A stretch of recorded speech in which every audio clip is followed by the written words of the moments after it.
के महादेव तन्ना educational campus Gondal धोरण 6 विषय विज्ञान तेमा बाळ મિત્રો આપણે અત્યાર સુધી પાઠ 4 પૂર્ણ કરી ચૂક્યા છીએ। આજે આપણે સમજીશું પાઠ 5 પદાર્થોનું અલગીકરણ। પદાર્થો અનેક પ્રકારના પદાર્થો જો કે તે ઘન સ્વરૂપમાં હોય, પ્રવાહી સ્વરૂપમાં હોય, વાયુ સ્વરૂપમાં હોય। અલગીકરણ એટલે કે છૂટું પાડવું। આ મિશ્ર પદાર્થોને છૂટા પાડવા એટલે કે પદાર્થોનું અલગીકરણ। તો આ અલગીકરણ માટે કઈ કઈ પદ્ધતિ વપરાય છે? તે પદાર્થ ઘન હોય તો કઈ અલગીકરણની પદ્ધતિ વપરાય, પ્રવાહી હોય તો અલગીકરણની કઈ પદ્ધતિ વપરાય, તેમજ તે વાયુ સ્વરૂપમાં પદાર્થ હોય તો અલગીકરણ માટે કઈ પદ્ધતિ અપનાવાય, તેના વિશે આપણે આ પાઠમાં ભણવાનું છે બાળ મિત્રો। એમાં જોઈએ આપણે સૌપ્રથમ કે મિશ્રણ એ બે કે બે કરતા વધુ ઘટકોનું બનેલું હોય છે તો જેને મિશ્રણ કહેવાય ને। ખાલી છાશ હોય તો એ મિશ્રણ કહેવાય, પરંતુ આપણે છાશ દૂધમાં થોડી છાશ નાખીએ એટલે દહીં બને છે, એટલે દૂધનું અને છાશનું મિશ્રણ કર્યું ત્યારે એને એમાં દહીંનું રૂપાંતર થાય છે કે નહીં? તો છાશ અને દહીંનું શું છે? મિશ્રણ। એટલે કે મિશ્રણ છે એ બે અથવા બે કરતા વધારે ઘટકોનું બનેલું હોય છે। મિશ્રણના ઘટકો, આ મિશ્રણના ઘટકો છે એ ઘન સ્વરૂપમાં હોય, પ્રવાહી સ્વરૂપમાં હોય કે વાયુ એમ કોઈ પણ સ્વરૂપના હોઈ શકે છે। આ છાશ અને દૂધ છે એ કયા સ્વરૂપમાં હોય? પ્રવાહી સ્વરૂપમાં। આપણે લોટ બાંધીએ છીએ તો લોટ અને પાણીનું મિશ્રણ કરીને આપણે લોટ બાંધીએ છીએ તો લોટનું સ્વરૂપ કેવું છે? ઘન। જ્યારે પાણીનું સ્વરૂપ કેવું છે? પ્રવાહી। આવી રીતે આ મિશ્રણમાં ઘન સ્વરૂપે હોય, પ્રવાહી સ્વરૂપે હોય અને વાયુ સ્વરૂપ પણ હોઈ શકે છે। હવે અલગીકરણની વ્યાખ્યા આપી છે બાળકો, યાદ રાખવાનું છે મિશ્રણના ઘટકોને, આ મિશ્રણના જે ઘટકો છે એ છૂટા પાડવાની પદ્ધતિને અલગીકરણ કહે છે। આ મિશ્રણના ઘટકોને છૂટા પાડવાની પદ્ધતિને શું કહેવાય? અલગીકરણ। આપણે ઘઉં લઈ આવીએ છીએ માર્કેટમાંથી તો ઘઉં સાફ કરવા પડે તો આ ઘઉંમાં કેટલા બધા કચરા હોય છે, નાના નાના કાકરા હોય છે, અન્ય કચરો હોય છે, એમ ઘઉં અને કચરાને અલગ પાડવાની પદ્ધતિને શું કહેવાય? અલગીકરણ। આવી રીતે આપણે મિશ્રણના ઘટકો છૂટા પાડવાની પદ્ધતિઓ એક પછી એક આપણે પાઠ્યપુસ્તકમાં જોઈશું। બાળ મિત્રો તમે પણ મારી સાથે તમારા પાઠ્યપુસ્તકમાં ધ્યાન આપજો। પેજ નંબર 35 ઉપર આપેલો છે પાઠ નંબર 5 પદાર્થોનું અલગીકરણ। ઘણી બધી વાર એવું બને છે કે આપણે કોઈ પદાર્થને મિશ્રણમાંથી અલગ કરતા હોઈએ, કરીએ ને? ચા ગાળતી વખતે ચાની ભૂકી ગળણી વડે પ્રવાહીથી અલગ કરવામાં આવે છે। ચા ગાળીએ ત્યારે ગળણી આડી રાખીને ભૂકી અલગ કરવામાં આવે છે અને ચા નો ઉપયોગ કરવામાં આવે છે। ધ્યાન આપજો પાઠ્યપુસ્તકમાં જુઓ, આપણને તેનું ચિત્ર પણ આપેલું છે આકૃતિ 5.1। લણણી સમયે દાણાઓને ડુંડાથી અલગ કરવામાં આવે છે। ઘઉં આપણને સીધા મળે છે છોડમાંથી નહીં, ડુંડામાં હોય છે તો આ લણણી સમયે ડુંડામાંથી ઘઉં અલગ કરવામાં આવે છે। આ એક અલગીકરણની પદ્ધતિ છે। માખણ મેળવવા માટે દૂધ કે દહીંને વલોવવામાં આવે છે। પ્રકરણ 3 માં શીખ્યા મુજબ રૂમાંથી બીજને, આગળ જોઈ ગયા કે રૂમાંથી બીજને રેસાથી અલગ કરવા માટે પીંજવામાં આવે છે। શું કરવામાં આવે છે? પીંજવામાં આવે છે। કદાચ તમે મીઠાવાળા પૌવા કે દલિયા એટલે કે ઘઉંના ફાડાની વાનગીઓ ખાધા હશે। જો તમે તેમાં મરચાં દેખાય તો તમે ખાતા પહેલા ખૂબ જ સાવચેતીપૂર્વક અલગ કરી દેશો। શા માટે? મરચાં આપણને તીખા લાગે ને? પણ મરચાં ખાવા જરૂરી છે તો તમે કેમ તરત અલગ કરી દો છો? એક અલગીકરણનું એ ઉદાહરણ છે। જો તમને એક ટોપલીમાં કેરી અને જામફળ ભરીને આપવામાં આવે તથા તેને અલગ કરવાનું કહેવામાં આવે છે તો તમે શું કરશો? એક પ્રકારની વસ્તુ લઈને તેને અલગ પાત્રમાં મૂકશો, ખરું ને?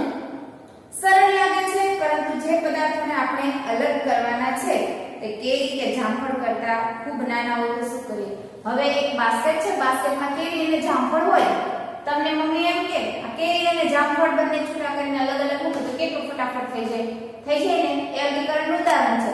પરંતુ આ પદાર્થ નાના હોય છે અને એમાં કચરો હોય છે, એક અલગ કરવાનું તો કેટલી બધી વાર લાગે ને.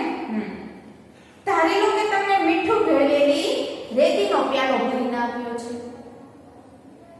હાથ વડે રેતીના દાણા ઉપાડીને મિશ્રણમાંથી અલગ કરવા શક્ય જ નથી. એ શક્ય નથી.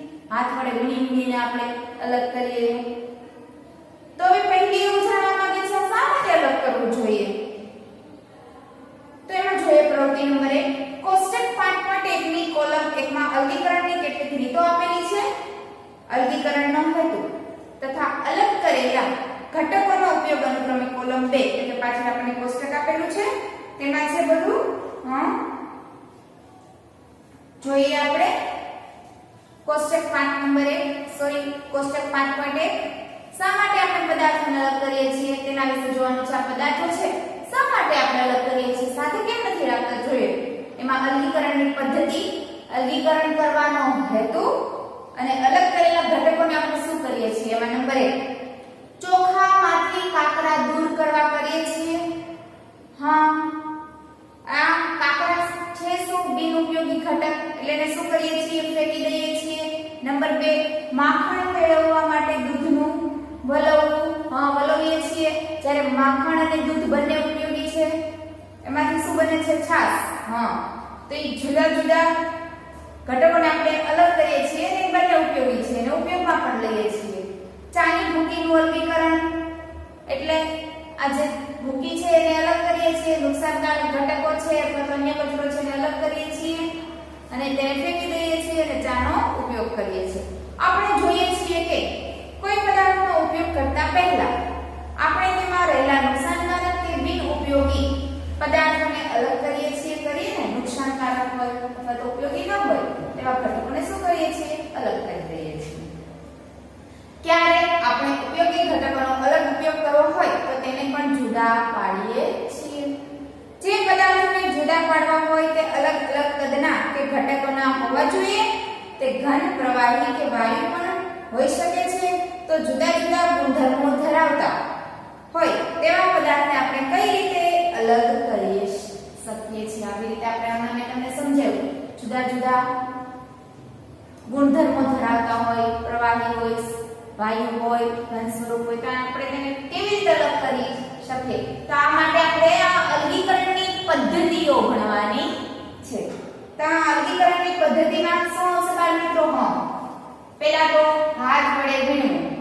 તો એ ઘઉંમાંથી કાકરા દૂર કરવા માટે કઈ પદ્ધતિ વપરાય? હાથ વડે વીણવું. અનાજનું છડવું. ડુંડામાંથી જે આપણે અલગ કરીએ છીએ અનાજનું છણવું, ઉપણવું, વાવલવું, ચાળવું, જે ચાળણી વડે ચાળીએ તે, વિક્ષેપણ, નિતારણ અને ગાળણ. આ ત્રણ પદ્ધતિ કઈ છે? પ્રવાહી સ્વરૂપની. પ્રવાહી સ્વરૂપમાંથી અલગ ઘટકો કરવા માટે વિક્ષેપણ, નિતારણ અને ગાળણ. જ્યારે ઘન સ્વરૂપમાંથી પદાર્થો અલગ કરવા માટે વીણવું, છડવું, ઉપણવું અને ચાળવું. જ્યારે વાયુ સ્વરૂપ માટે બાષ્પીભવન અને ઘનીભવન. યાદ આવ્યું બાળ મિત્રો? આટલી પદ્ધતિ છે ઘન સ્વરૂપ માટે વીણવું, છડવું, ઉપણવું અને ચાળવું. જ્યારે પ્રવાહી સ્વરૂપ માટે નિક્ષેપણ, નિતારણ અને ગાળણ. જ્યારે વાયુ સ્વરૂપ માટે બાષ્પીભવન અને ઘનીભવન. અલગીકરણની પદ્ધતિઓ વિશે આપણે ભણવાનું છે. એમાં જોઈએ હાથ વડે વીણવું. બજારમાંથી ખરીદેલી અનાજની કોઈ થેલી વર્ગખંડમાં લાવો. હમણાં મેં તમને ઘઉંનું ઉદાહરણ આપ્યું એ જ છે. અનાજના દાણાને કાગળ પર ફેલાવો. શું તમને કાગળ પર ફક્ત એક જ પ્રકારના દાણા દેખાય છે? નહીં. અમુક સડેલા હોય, કાકરા હોય કે નહીં? શું તેમાં કાકરા, ફોતરા, તૂટેલા દાણા, અન્ય ધાન્યના દાણા પણ હોય છે? હવે તમારા હાથ વડે કાકરા, ફોતરા અને અન્ય ધાન્યને દૂર કરો. આ હાથ વડે વીણવાની પદ્ધતિનો ઉપયોગ શેમાં થાય છે? તો કે ઘઉં, ચોખા કે દાળમાંથી થોડા મોટા કદના કચરો, કાકરા, ફોતરા દૂર કરવા માટે થાય છે. ખ્યાલ આવ્યો? હાથ વડે વીણવાની પદ્ધતિનો ઉપયોગ ક્યાં થાય છે? અને તમે પણ તમારા મમ્મીને મદદ કરતા હશો અથવા તો મદદ ન કરો તો પણ ઘઉં સાથે રમત તો કરતા જ હશો. ખ્યાલ ને? આવી પરિસ્થિતિમાં સરળતાથી પદાર્થોને અલગ કરી શકાય. આ વીણવાની પદ્ધતિથી આવા કોતરા કે અન્ય કાકરા એ બધા પદાર્થોને આ વીણવાની પદ્ધતિથી સરળ રીતે અલગ કરી શકાય છે. જુઓ એક ભાઈ છે એ ઘઉં સાફ કરે છે, બાજુમાં ઘઉંનો કોથળો ભરેલો છે અનાજમાંથી કાકરા હાથ વડે વીણવા. ત્યારબાદ છડવું, અનાજનું છડવું, એના વિશે આપણે ભણવાનું છે. પાકની લણણી પછી તમે ઘઉં અને ચોખાના ડુંડાના ઢગલા ખેતરમાં જોયા હશે. હમણાં મેં તમને વાત કરી કે ડુંડામાંથી ઘઉં, બાજરો કે જુવાર અલગ કરવા એને શું કહેવાય? છડવું. ડુંડામાંથી દાણા કાઢતા પહેલા તેને તડકામાં સૂકવવામાં આવે છે. દરેક ડુંડામાં ખૂબ જ દાણા હોય છે. તો ખેતરમાં રહેલા બધા ડુંડામાં રહેલા દાણાની સંખ્યાની કલ્પના કરો. ખેડૂત કઈ રીતે ડુંડામાંથી દાણાને અલગ કરે છે? ઝાડ પરથી કેરી કે જામફળને કોઈ પણ તોડી શકે છે, પરંતુ દાણા તો કેરી કે જામફળ કરતા ખૂબ જ નાના હોય છે. ખ્યાલ શું કહેવા માંગે છે કે ઝાડ પરથી આપણે કેરી કે જામફળ સરળતાથી તોડી શકીએ છીએ, પરંતુ આ ડુંડામાંથી દાણા કાઢવા એ મુશ્કેલ છે થોડું. એટલે આ માટે કઈ પદ્ધતિ અપનાવાય છે? છડવું. બાળમિત્રો, આ વીણવું, છડવું, આ બધી પદ્ધતિ તમારે યાદ રાખવાની રહેશે. જો તમે આના ઉદાહરણ યાદ રાખશો તો જરૂર યાદ રહી જશે.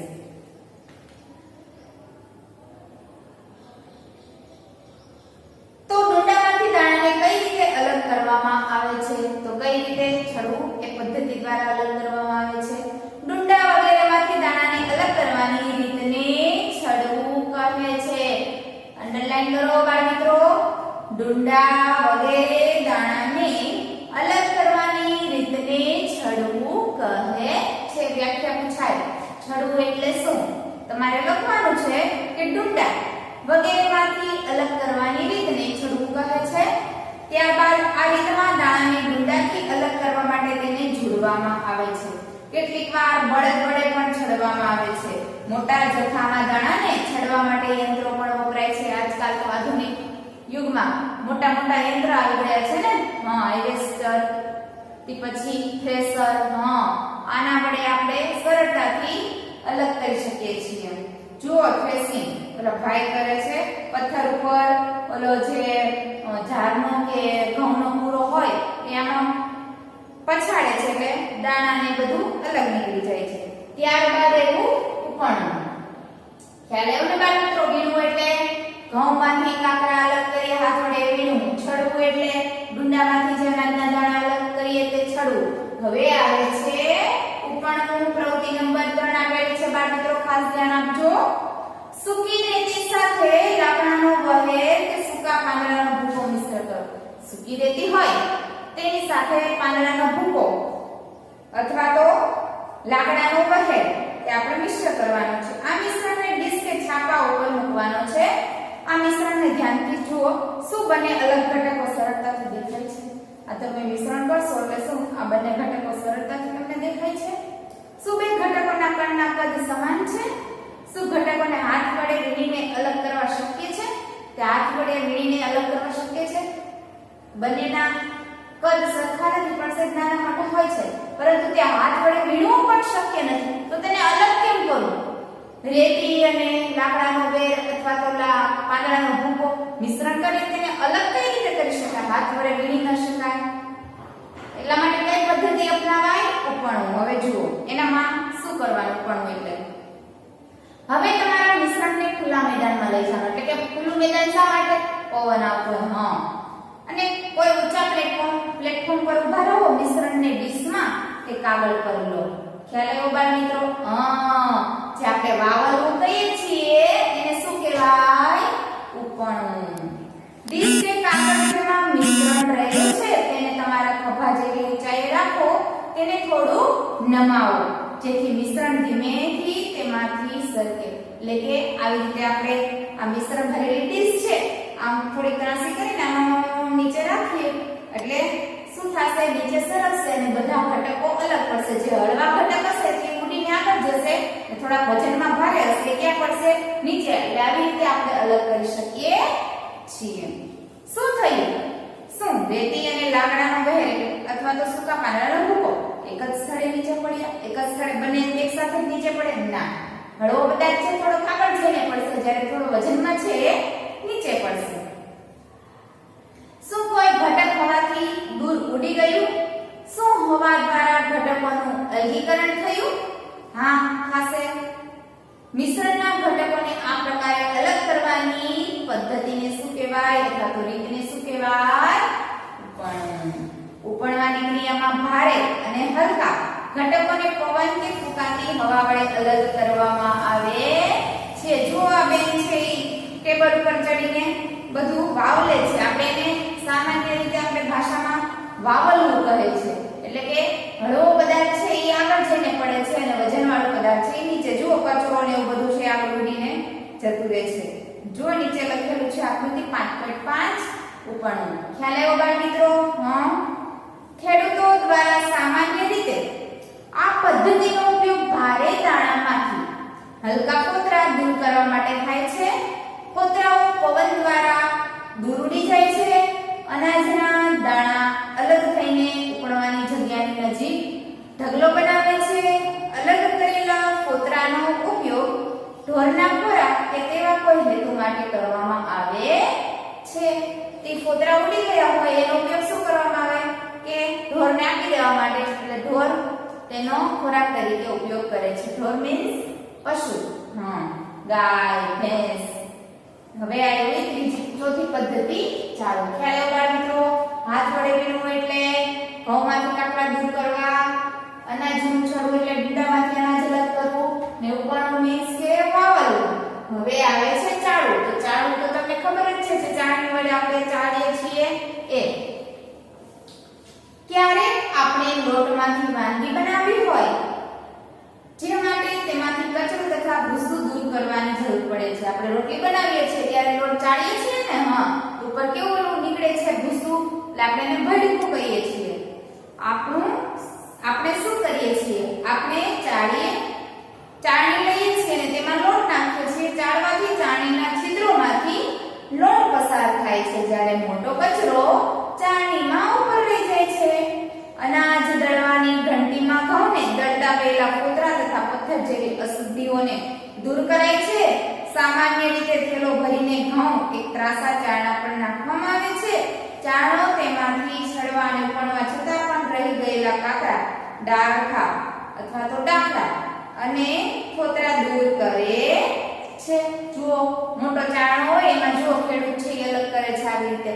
તો ચાળણામાં નાના નાના છિદ્ર હોય તેમાંથી જે અંત્યનાના હોય જે કચરો તે નીચે પડી જાય છે અને અનાજ અલગ કરી જાય છે. મોટા કાકરા અને પથ્થરોને ચાળવાની ક્રિયા દ્વારા રેતીમાંથી દૂર કરવામાં આવે છે. નાનો જથ્થો હોય તો આપણે નાની એવી ચાળણીનો ઉપયોગ કરીએ, પણ મોટો જથ્થો હોય તો નાની ચાળણીમાં કેવી રીતે તેનો ફટાફટ ઉકેલ આવે એટલા માટે મોટી ચાળણી વપરાવવામાં આવે છે. તમે આવા ચાળણા બાંધકામના સ્થળોએ પણ જોયા હશે જે મોટા કાકરા અને પથ્થરોને રેતીમાંથી દૂર કરે છે. આવું તમે જોયું હશે મકાન બનતા હોય ત્યારે રેતી આપણે તૈયારીએ છીએ એમાં મોટા કાકરા, નાના કાકરા ને એવું બધું મિક્સ હોય છે. એટલા માટે નાની નાની રેતીનો આપણે ઉપયોગ કરીએ છીએ કે મોટા કાકરાને દૂર કરવા માટે મોટો જે ચાળણો હોય છે તેનો ઉપયોગ થાય છે. ખ્યાલ આવ્યો બાળ મિત્રો? ત્યારબાદ પ્રવૃત્તિ નંબર 4. એમાં છે ઘરેથી એક ચાળણી અને થોડી માત્રામાં લોટ વર્ગમાં લાવવાનો છે. શું કરવાનું છે? ચાળણી અને લોટ લઈ આવવાનો છે. આ દ્રશ્ય તો તમે જોયું છે. લોટમાં રહેલો કચરો દૂર કરવા તેને ચાળો. હવે ચોકનો ઝીણો ભૂકો કરી તેને લોટમાં ભેળવવાનો છે. શું લોટ અને ચોકના ભૂકાને ચાળવાથી અલગ કરી શકશો? લોટ અને ચોકના ભૂકાને ચાળવાથી અલગ કરી શકાય? ન કરી શકાય, કારણ કે મિશ્ર થઈ જશે. જ્યારે મિશ્રણમાં ઘટકોનું કદ અલગ અલગ હોય ત્યારે ચાળવાની ક્રિયા કરવામાં આવે છે. બંને સરખા કદના હોય બંને ઘટકો તો ચાળવાની પદ્ધતિ ઉપયોગમાં આવશે નહીં. આ માટે શું હોવું જોઈએ? બંનેના કદ અલગ અલગ હોવા જોઈએ. ત્યારબાદ આપણે અત્યાર સુધી જે પદાર્થ ઘન સ્વરૂપમાં છે તેની અલગીકરણની પદ્ધતિ જોઈ. વીણવું, છડવું, ઉપણવું અને ચાળવું આ ચાર પદ્ધતિ છે એ ઘન પદાર્થ એટલે તેમાંથી અલગ કરવાની પદ્ધતિ છે ઘન પદાર્થ જે મિશ્ર હોય તે હવે જે પ્રવાહી સ્વરૂપમાં છે તેને અલગ કરવા માટે નિક્ષેપણ નિતારણ અને ગાળણ પદ્ધતિ આપણે હવે આગળના પીરિયડમાં ભણીશું થેન્ક યુ અસ્તુ જય મામાદેવ